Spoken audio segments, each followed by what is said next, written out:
News about Mrs. Bush's health has surprised so many people, and that includes a retired Secret Service agent who once protected her and former President George H.W. Bush after they left the White House.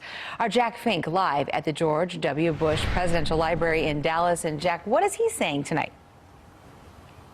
Well, Kaylee, like so many people, the retired Secret Service agent tells me that he is praying for Barbara Bush and her entire family. He says he and the other agents not only looked after her, but that she looked after them. And I remember her on the first day. Robert Caltabiano says he and former First Lady Barbara Bush hit it off in 1997 when he began on the security detail for the former first couple. He says Mrs. Bush had trouble pronouncing his last name.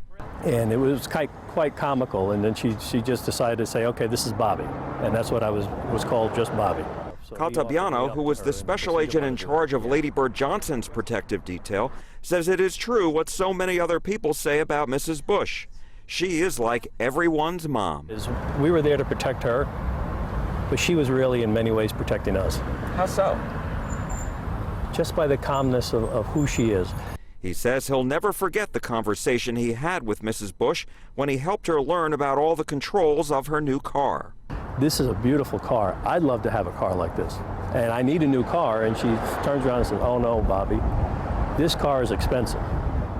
You have a young child at home, and you need to save your money. You need to buy a different type of car than this. And that'll always stand out with me. That motherly advice came in handy, Caltabiano says, when he was with the former First Lady in China. He says she was shopping for pearls. I wanted to buy my mother a set of pearls. So Mrs. Bush actually picked out a pair that was at a good price, because the price, she didn't want me to spend a lot of money. Right. And so she helped me buy a set of pearls for my mom, who still has them to this day.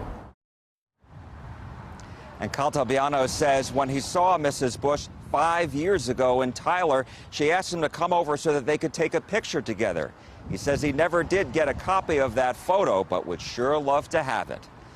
Live in Dallas, Jack Fink, CBS 11 News. And best